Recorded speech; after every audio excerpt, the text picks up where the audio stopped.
That'll do it. Suicide Squad. So yeah, we are gonna cover Suicide Squad. So this is gonna be a spoiler review because me and Steve. One benefit of having the shows back to back is we can really do. Since the new show is more on Monday, just give like a quick impressions of it. Keep it spoiler free on the Monday show, and then on Tuesday, dive spoil into the crap out of it. Spoil the crap out of it. So this is your warning. If you have not seen Suicide Squad, you will not be offended. We'll have the short videos co-op tomorrow as well, so you can catch this condensed. Just catch this part once you've watched it and come back later. So we will not be hurt. And also thank you all for everyone that's watching those. We're doing really well on the shorter videos. So we like that. I mean, we expected people would like that better. If you can't watch the live show the entire time, but thank you for watching those. It's really good news for us on the site. So thank you. All right. Just quick bias I had. I wasn't expecting, even though I love James Gunn, I still was like, But then the first trailer comes out, and it's like, okay. That looks promising. And it's like, okay, is it just going to be the typical James Gunn flair that we get in it? And if that's what we get, at least it'll be leagues better than what we got with the first David Ayer Suicide Squad. And something had been on my mind the longest as the first couple minutes go by. I wrote this in my review that I was like, I'd seen so many characters on the trailer being like, that's a lot of folks to wrap up, that is a big ensemble to manage too. Yeah. And then we get to the beach, we get to Corto Maltese, and it just all goes to hell. And then the light bulb goes on in my head of, we're doing this. Oh, wow. And just one by one, the promise of the show, of the movie's title, is realized in less than 5 minutes. Oh, and it was, I had to IMDb furiously the first 10 minutes too, because I wasn't like, is that really Nathan Fillion? Okay. And like, also the dumbest character or the dumbest superpowers I think I've ever seen on a person. Harley's comment. It's like, what the? I didn't pick the damn team. Yep. And I, watching it, I was just like, are they really? Like, I got invested to see, okay, how do they make Harley survive this? Because while yes, everybody said James Gunn had full rights to kill off any cast member.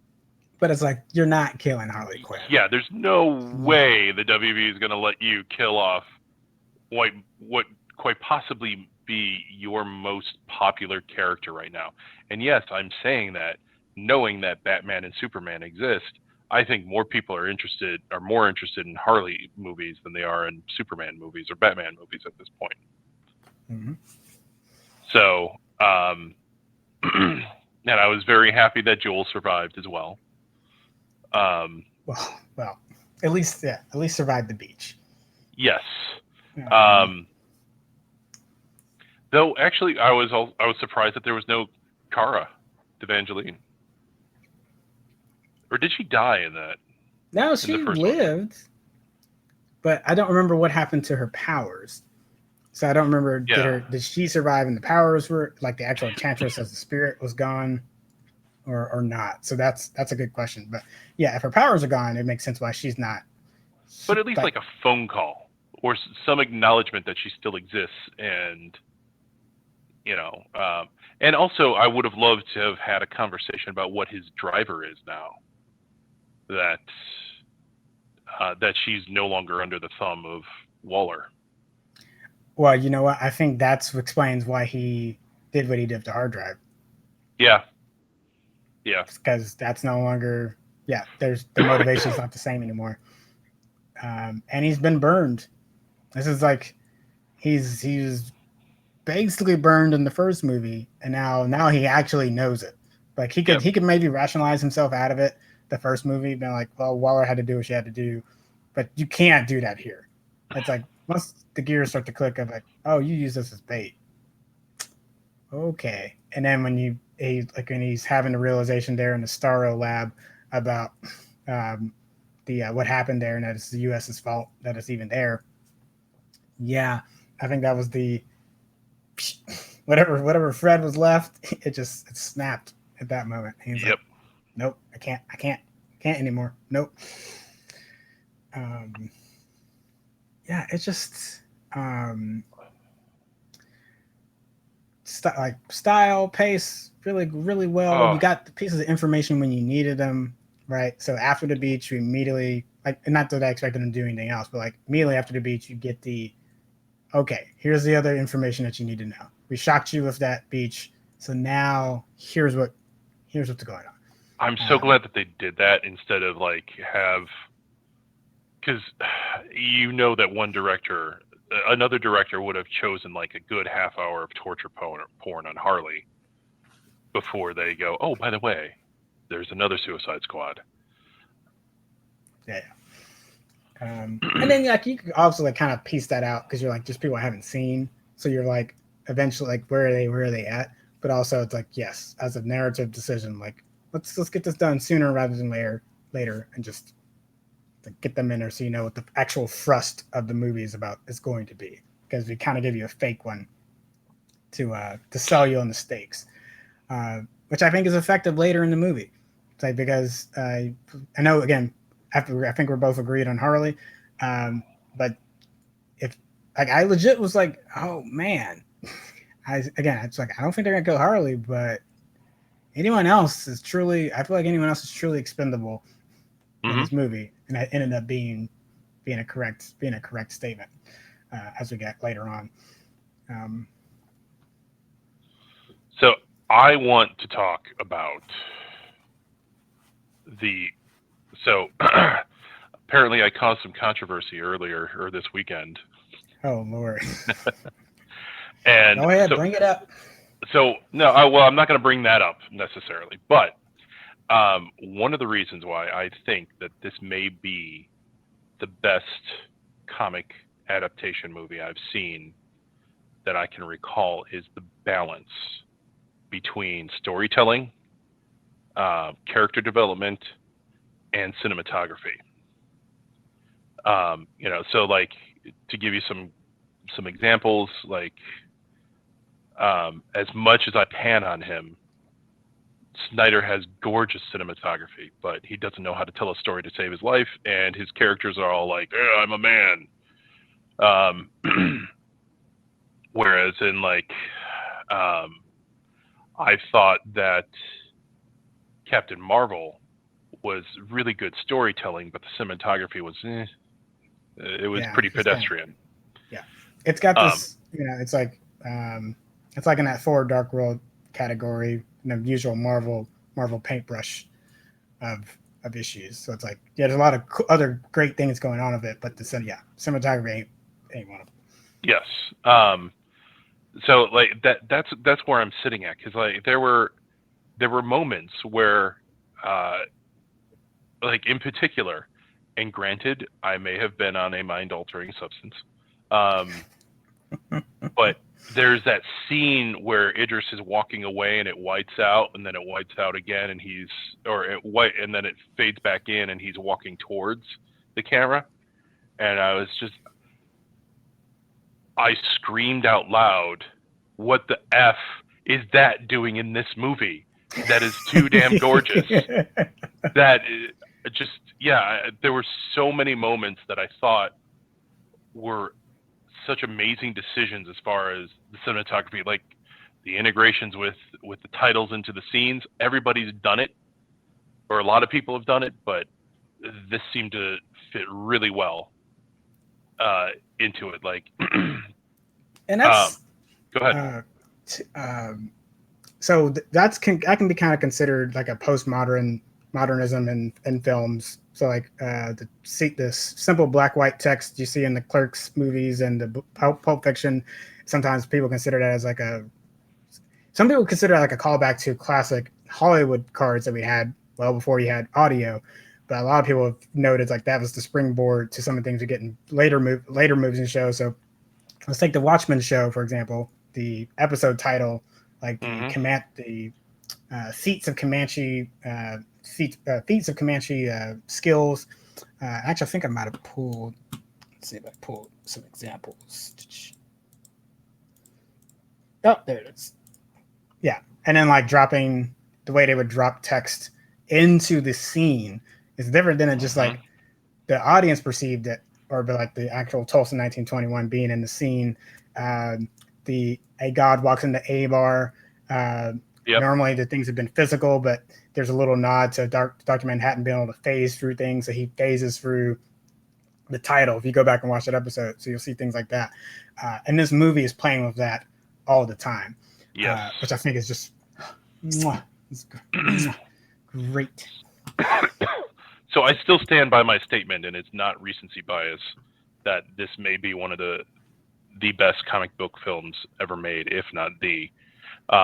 I was still also, and the Harley Quinn scene, that her escape fight, dear God, that was delightful on THC. But I think even sober, that was visually fun. Completely unbelievable, but visually wonderful. Yeah. And also, it was, to me, being a much older school gaming nerd, this was a nod, and I wish they would have done something that would have just blown my mind. This is a nod to the pyro in Team Fortress 2 in a lot of ways.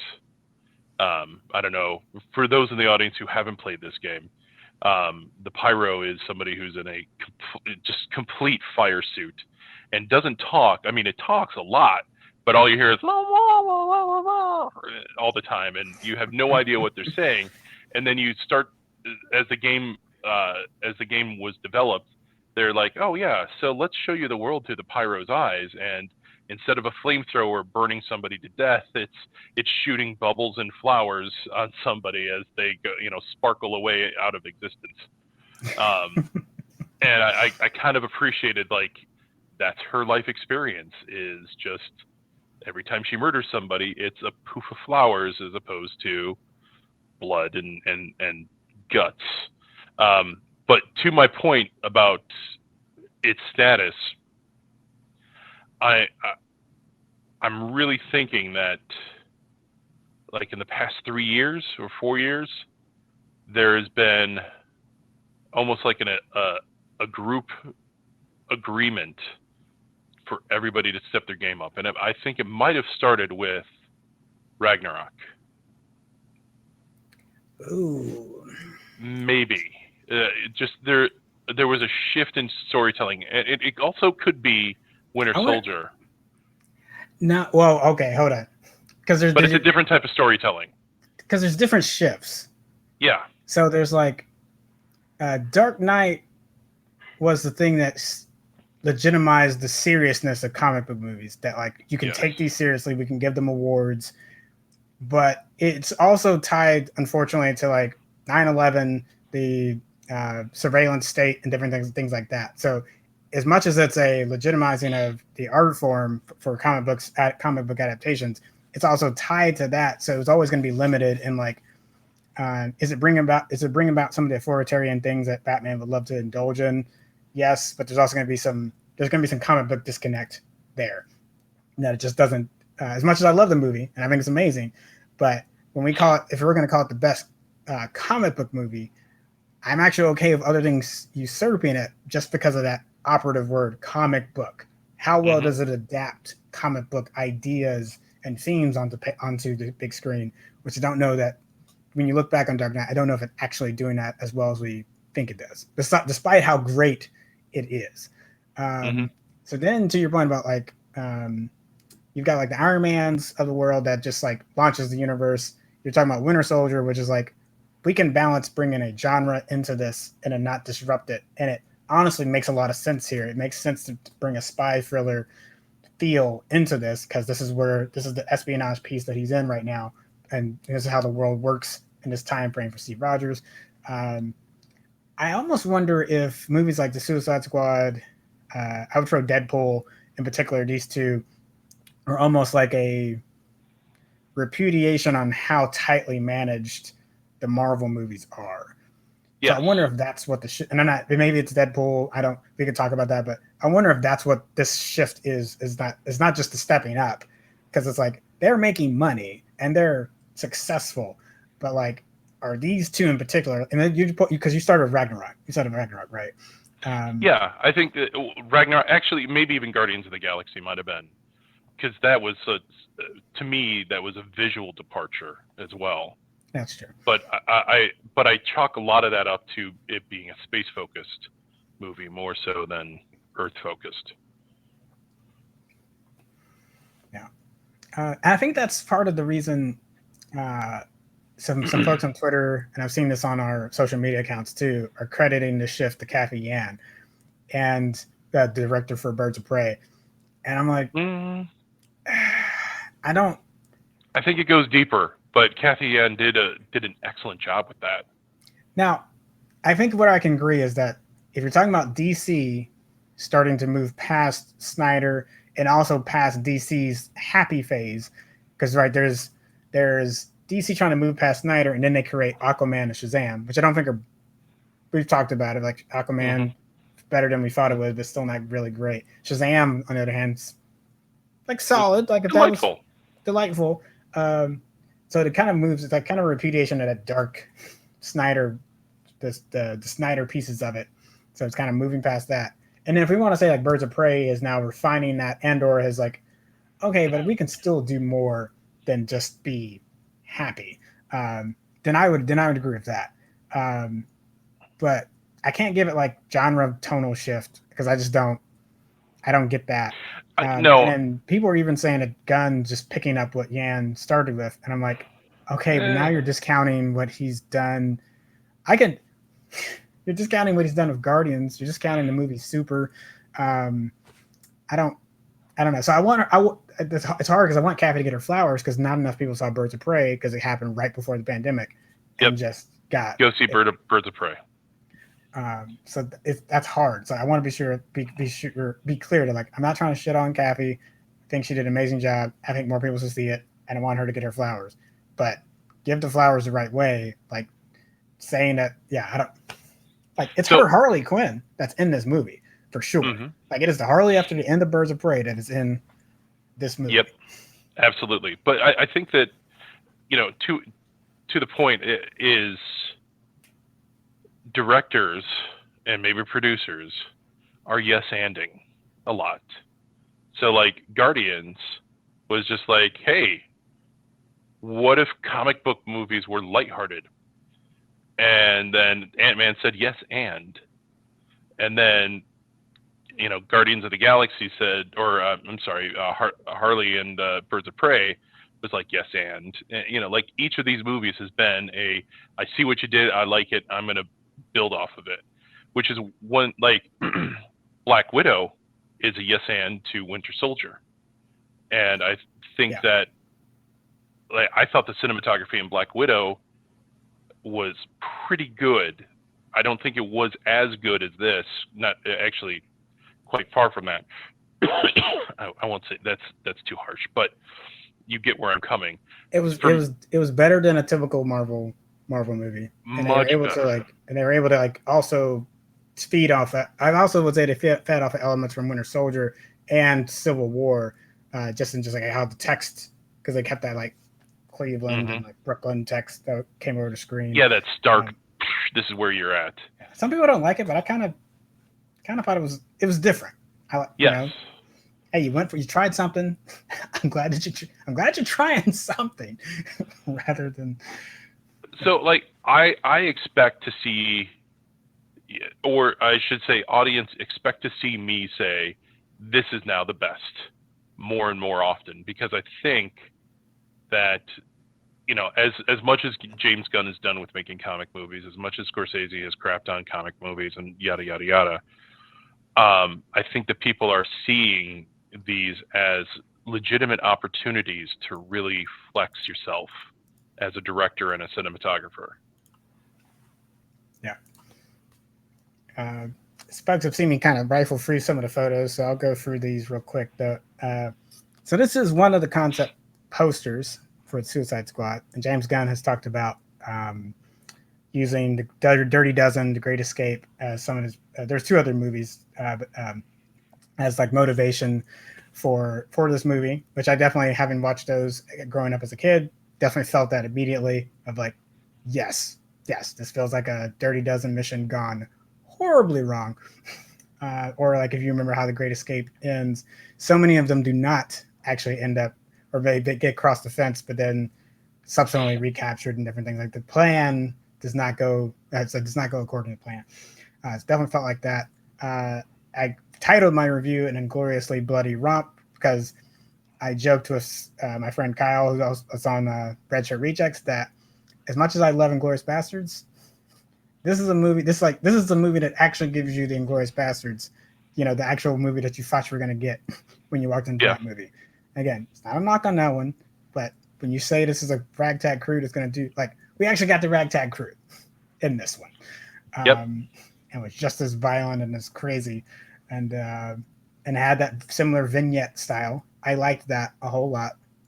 You know, we talked about, I gave like the Watchmen examples, but they take that a step further with the elevator title transition was so quick. I missed it twice. It's the Dirty Little Secrets. And I missed it twice until my third watch. I guess maybe my eye had been off screen each time it happened. And by the third time I saw it, like, oh, that's perfect. So just love, again, I know it's weird to talk about title transitions, but when they're that good, like the Jotunheim one, the second Jotunheim one, not Operation Jotunheim, but that turned into Operation Harley. But the one that's got the like. When it tilts pieces, up, it's the junk on the roof. And then as you move out, the perspective changes, so the words are no longer there. Like, wonderful. Wonderful. So I'm looking forward to James Gunn doing a true focused heist movie a la Ocean's 11.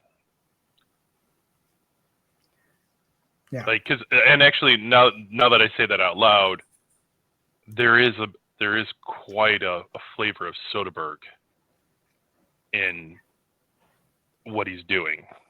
Yeah, I can see that. What's it? Lucky. What? Recently he did Lucky Logan, and then there's a Don Cheadle one. He just did with Benicio del Toro. That's really good. It just came on HBO Max actually, like a couple weeks ago. That's all. Yeah. So it's Soderbergh getting back to classic. Because that's his roots. Like, I need to throw a bunch of characters together, doing something heist-ish. It's not always heist. It's not always a heist, but it's always going to be heist-ish, even if it's not quite Oceans. So there's two recent movies. Yeah, I definitely agree. I can see a dash of that in here. I guess I'll talk performances real quick. We said Harley came from just definitely straight out of Birds of Prey. I think she did solid, being on her own for a bit and then getting reintegrated to the group later on in the movie, which is a hard thing to do. So kudos there. Idris Elba, not replacing Will Smith, but just comes in and does his own character. And Gunn was very adamant. I'm not asking you to replace Smith. I just want you to, like, I want you specifically. I want you to do this thing. And they both resonated well with that. And I think it shows on screen.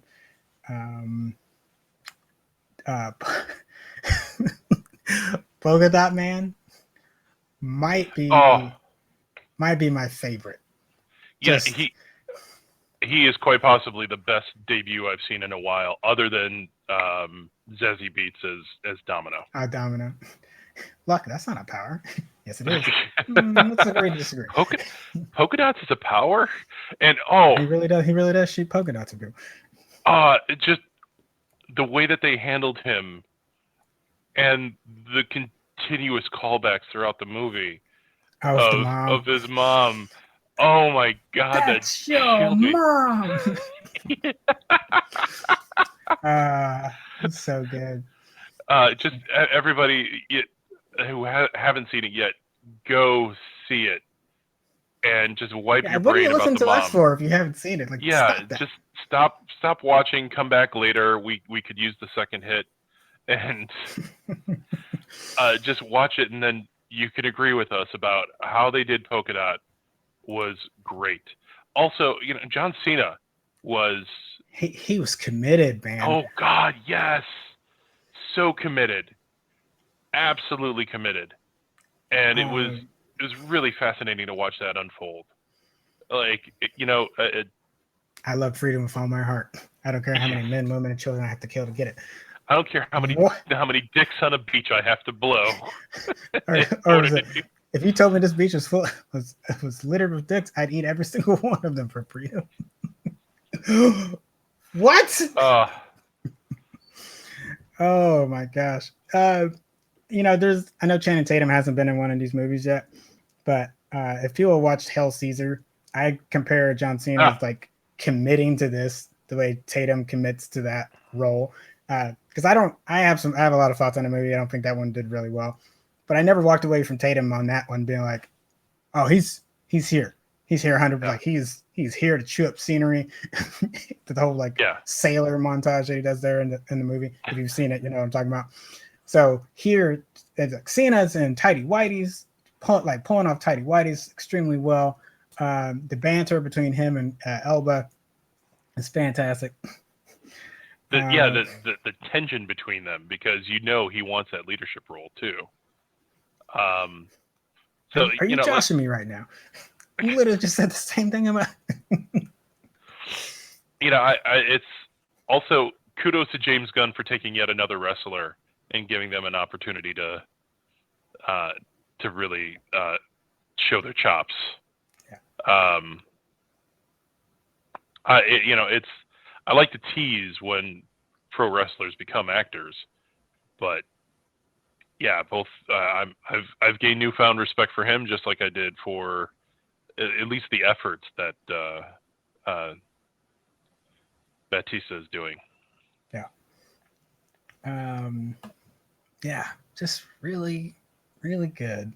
From a dialogue perspective, the quote unquote dinner scene is effectively them in the bar. I think that just gels everything together at that point. Like there's the team building thing that happens at the end when they finally fighting Starro, but I feel like rewind back to the bar and it's the drinks and it's excuse me, miss, you forgot the rap.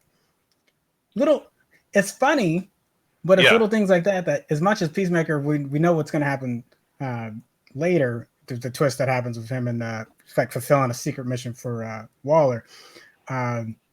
But he's doing that because he is who he is. Like he's doing that because I have a sense of duty, even though I'm in jail, I still have a sense of duty to my country. So that's why that works for him. That's how he's rationalizing it. And he might even be questioning it by the end of the film there, if that look between him and Flag. But the bar scene is still like, yeah, but I'm here. Like we've grown. Like I'm not walled off to this growth that's happened, which I think is like a really nice touch. And they're all having these little moments aside in the bar. So agreed. Actually, I think that bar scene is kind of a James Gunn's middle finger to the previous director, who tried to do the same thing and did okay, but really, it was so much better. Yeah, it really was. Well, the problem with that bar scene though is, how could I? It was 100%. Oh, go ahead. I was going to say it was 100% reliant on Harley in the first one. Well, I was going to say, but they don't really. They have not done the things necessary to make us care about those conversations. That's true. So should Flag giving the letters to Deadshot about his daughter hit better? It should. but I still haven't. They like those are the threads they're trying to drop about like, hey, when it really counts, you're not going to be the one to step up and do it. Him and Flag are having that back and forth. And I get what they were trying to do. It just doesn't land well. But then you have these other pieces that need to also interact in that bar that just are flat. So Killer Croc, what he says, I don't remember what he says. Doesn't matter. It's not impactful. Yeah. Boomerang flies off at the last minute to do whatever he wants. If you wanted that to be impactful, you need to do more. You need to do more than that because he's out and gone. He's been gone most of the movie anyway. He's kind of in and out, so it didn't really matter. And like you said, Harley is central as far as like pouring the drinks and saying different things. But name a moment she actually has of anybody in that bar scene aside from Killer Croc. Mm-hmm. And it just isn't there. And Harley's not even in this bar scene. Her moment's going to come later when they're trying to rescue her. Well, not just when they're trying to rescue her, but man, that whole thing about my red flags. I made a promise to myself. I was worried also because that scene, I was like, you did not just put her on a fetch quest with some dude and got one of the few women leads doing like, I was about to be upset and be like, I hate this until that moment of like, it at least made sense of like when he says like the Harlequin is an inspiration to the rest of the world of fighting Western American oppression. I think that line really, really hit with her, along with other things that he ended up saying. So like, I think that's the reason why she at least entertained it until the red flag, like killing. Oh. So I would consider this because I want to get out of the Suicide Squad. I want to get out of this. This is only I robbed the bank and got caught again. So I was like, I really have no allegiance to. It's like, but I can't do that. I was so happy with how this came out because I was 100% sure that whole montage of her and him, like, in this romantic moment, was actually her being tortured, and that was where her brain went. And I'm so glad it didn't go that route. Yeah. Oh, let's see. All right. Any other big thoughts? I thought it was interesting how comical the kaiju was to me. Yeah. I mean, I think it needed to be ridiculous.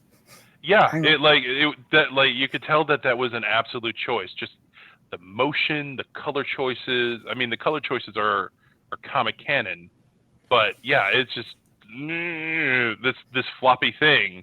Even though it is like one of the oldest and smartest brains in the galaxy. Yeah, I think it's a little bit like when Christian Bale was talking about, I can't take myself seriously unless I put on a voice for this. Yeah. So I wonder if Gunn was like, Starro, I think is an amazing villain to throw out there, but in order for me to take this seriously, I gotta at least poke at it just a bit. Yeah. So, but he wasn't really poking at it with jokes. Like, yeah, there's the starfish butthole joke earlier in the movie. But when you actually get Starro on screen, it's not really a joke about. Look at how dumb that. Like they're not making that. The audience can kind of infer that on their own based on how it's moving. To your point, like if it looks like it's crazy as it's moving. So I think that's a good way to like. You got to respect the danger this thing represents, but just its appearance on the screen is enough for you to have at least a little bit of a chuckle or kind of being like, that is insane. Mm-hmm. That is wow. That's happening right now. That is what we're. Yeah. Absolutely. Like, and I wish there was a little bit more of like,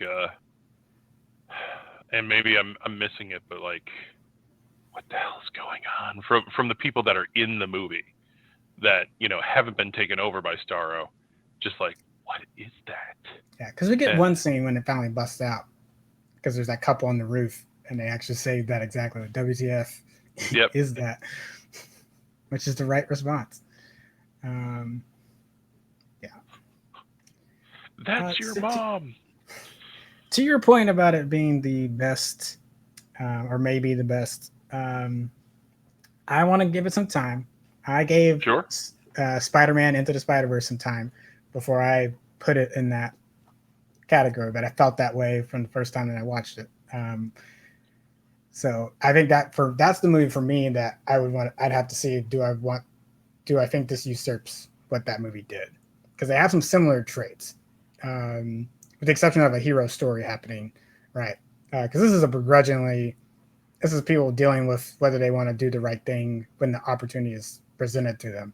It's not trying to make them necessarily better throughout the entire. Like, they are who they are. You see the team grow close, and that helps them as a group decide to do this right thing, and this one singular moment. Cool.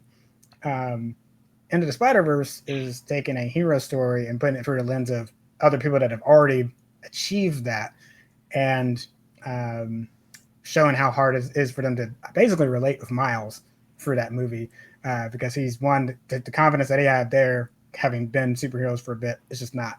He doesn't have that, and he's thrust into a very hard situation very quickly. Of like, hey, this is a multiverse problem. It's not just saving Brooklyn Visions Academy.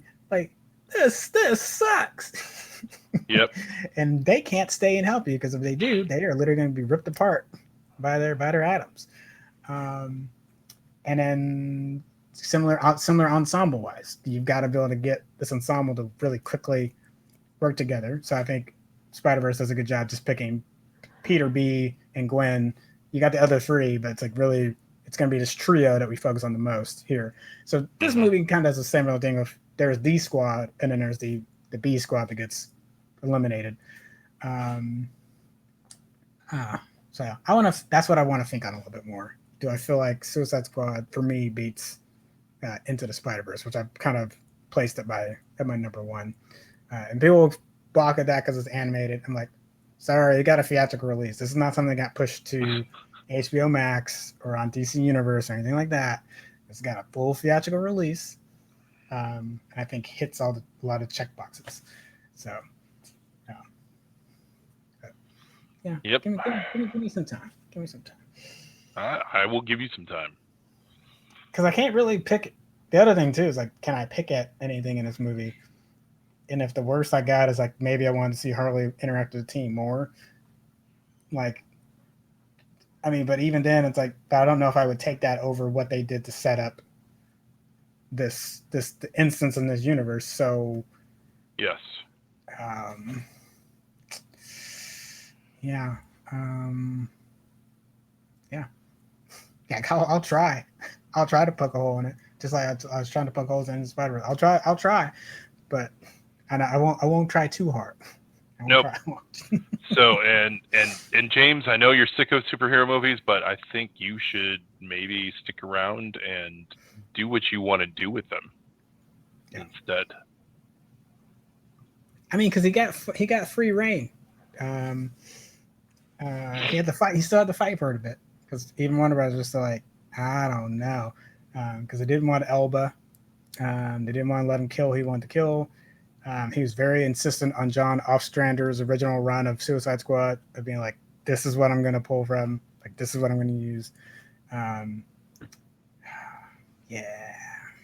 And I love the cameos from people in his life as well. Mary Poppins. And his brother. Oh my gosh, I've never seen his brother play that role before. And that was great. No one checked if Weasel could swim? Or even a calendar man there for a brief second. Mm-hmm. And Palm Clementoff, which, yeah, Gunn said he was surprised people didn't recognize her. I'm like, yeah, because she's usually under a pound of makeup. It's got antennas. Excuse me for not recognizing black and red hair dancing on stage. Like, I barely recognized her when she was in Westworld this past the season 3. Definitely could slip under the radar. So go see it, everybody. Nell says that's definitely Sean movement at the end, especially. Oh yeah, we'd recognize that Sean Waddle anywhere. Well then, so he played 2 characters then. Yeah, Calendar Man and Weasel. Yeah. And to your point about Michael Rooker as a Savant, I think that's the thing that sells that scene even really well, is because if you had never watched the first movie and you didn't know anything else was going to happen, what does him being there communicate? It's like, you feel like, okay, but we saw this guy's power. He hit some walls and took out the bird. So you start formulating like, is he the kind of the ace in the hole? Is he going to be the one that gets them out of this? Is that what Waller was banking on? Because Waller seemed very intent on how she's building the team. So even if you didn't know who Waller was, you seemed like, but surely she's got a plan, putting this together. And then he freaks out, understandably. Well, yeah. The wrong gal.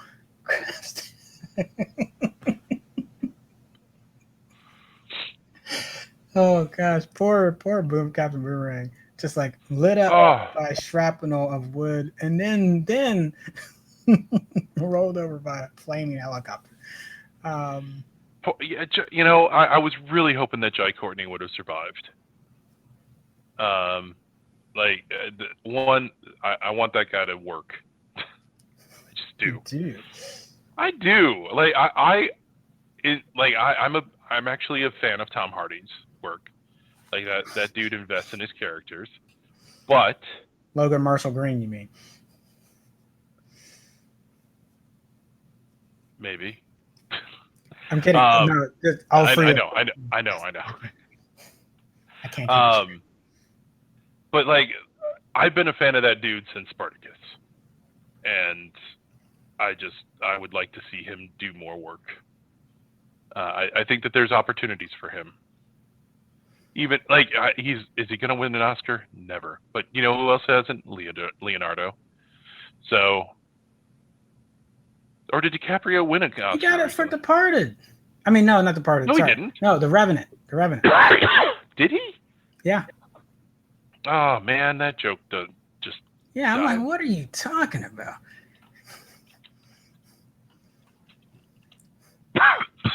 Because Leo got by a bear. Oh gosh, that's a short joke. Excuse me. Fighting a bear. Yeah, I mean, I'll try to poke holes in this, but I just don't really see any. The gags are solid. I also feel like he learned a lesson from Guardians Volume 2 when there were so many jokes that, especially for Drax, that just kind of got dragged out. And in this one, it was like the right amount. Like everything was set up well. The Milton joke, that's so good because he's there. You go back and rewatch it, and he's subtly there at every little. He's running around. He tries to pick up a shotgun. Flag says no. He'd driven the bus, not just when they meet up with him, but he'd driven it even past the club. He was still there with him. Helps plant C4. You see him. He's in the background planting C4, and I'm like, yeah. And he'd been trailing behind there, so when he gets shot, it's like, oh god. So yeah, and he's in the shot. You're loving the rain shot and like that wipeout, that where the light's so bright, and that's how they expose themselves. He's at the trail end of the group. Yeah. Right there on the outside, almost outside the frame. And then not know who he is. Well, yeah, I love the Milton joke. I do want to say one other thing. I think we missed an opportunity by not having Ron Funches do the voice for King Shark. Keeps some continuity between that show. But also, Ron Funches is just freaking brilliant. Ron Funches is brilliant. I guess the only thing is because those sharks are different. Yes. So it would have been cool, but I guess then I would have wanted a different shark. I would have wanted him to be more like, because King Shark, because King Shark in that one I think he's hilarious. He's one of the smartest folks in that group on the Harley Quinn animated show. Gosh, but it would have been a cool. I'm torn on that. That would have been cool. Stallone does a good job. Mm-hmm. I'm like, you got Stallone to do that? That's awesome. That's amazing. Like he signed up for that. That's awesome. That's great. I can't wait to see the deleted scenes and the bloopers. That's going to be amazing. Yeah, and actually, I wonder how much of that was him. Like, was he on set? or did they just have another body double? And I hope he was on set. Now brings up a good point. Gunn also wanted Stallone, apparently. Yeah, he directly, and Warner Brothers pushed him on that too. They're like, we think you got to get someone else. And he's like, nope. Needs to be listen, Stallone. I made a promise to him in Guardians of the Galaxy 2, and I'm keeping it. Yeah. Hey, it's almost like directors know what they're doing. And most of the time, studio execs get in the way. You know, that is so. It's interesting. Like, it makes me think about our conversation about Lucas in some way. Well, no, actually, it's the opposite. In that case, then you need producers. Yeah. So producers and directors having a solid relationship with each other, that's one thing. When I say execs, though, I'm talking about people that really should have no business giving a green light or red light to anyone's projects. Like, I know why they're doing it from the financial sense of it, but when they're making narrative decisions, it's like, trust your producer and the director to, so if a producer had said that, that'd be different. But I don't think that's really where it came from. Everything sounded like Warner Brothers as the execs. And that's where Cool. How would you score it? So among comic movies, I would give it a 9 out of 10. Among movies, I'd give it a 7 to 8. I don't normally score things this high. And I'm not going to put any comic book caveat with it. I would feel really comfortable giving this a 9.5, 9. And I flirted with giving it a 10. I just want to give it more time. It's hard for me to just give that 10 right now, because I'm being honest. Like, I don't really have any. What am I gonna like? What's the problems with it? There's things we could have wanted more of. Yeah, and sorry, I'm kind of like Russia when it comes in the Olympics when it comes to judging things, maybe. But like, to me, a 9 is a 10 with room for improvement in the future. Like, to me, there is no such thing as a 10 movie for me. What? Yes, the 9 is a 10 as opposed to 11. Oh no! Being louder. Stop that! No. What movies would I give a 10? The first 3 Toy Story movies. Hell, I'd probably give Toy Story 4 a 10 as well. I just have to go back and rewatch it and think about it. Dark Knight is close. I mean, but if I think about it, I'd probably do that as well.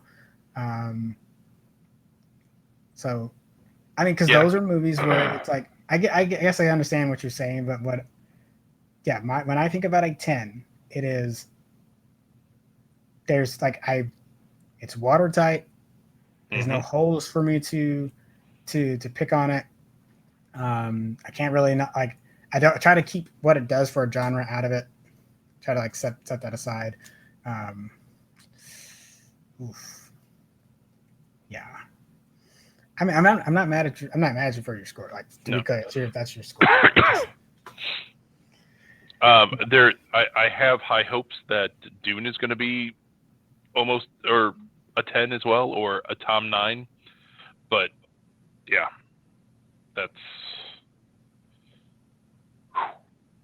I'm hoping to see more. Like, during this pandemic, all the directors, cinematographers, and producers have had a lot of time to think.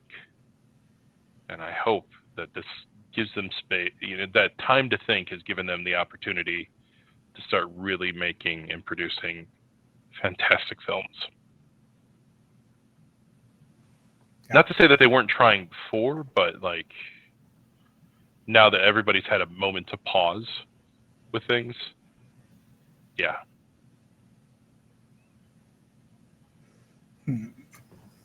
My deep thought for the day. All right, let me tackle one. Let's see. Now I was saying that only thing is more women representation. We mainly have Harley, a rap person, and Viola. I guess my only pushback on that is that we have Birds of Prey, so that should have been seen more. But we should get that as a sequel. Like, if we want more there, like, I feel like as far as group balance is concerned, this is probably one of the better. Like we got two women in like key roles in the film with Ratcatcher 2 and Harley. I wouldn't necessarily put by what's up? Little known fact: all the rats that were shown in the movie were female. Get out. Get out. I don't know, wherever your nearest door is, get out. Just absolutely. No. Can't believe you just said that.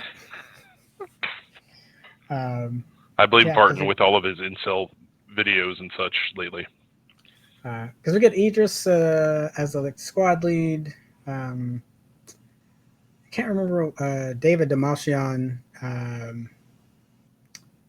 remember. I don't know. The crew is pretty diverse.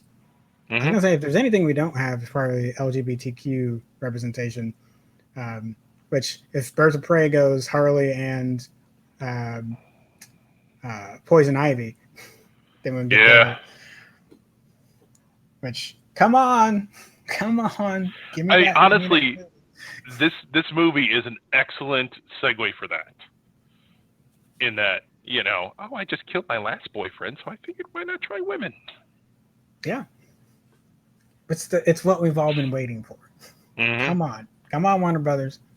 This is not a hard sell. We will watch that in a heartbeat.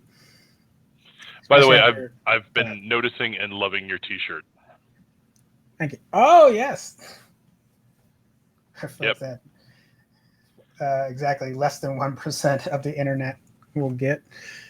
Yes, and also that it was my dumb idea. Love it. Yeah, so now I guess I'm trying to make sure I'm not dismissing your comment at all, I guess. But yeah, when it gets to ensembles, I think it can kind of be that, because this is already more representation than the first Avengers movie, like easily. Literally twice as much. And I guess really what I'm thinking about is like the crew of 6, so Harley and the other 5.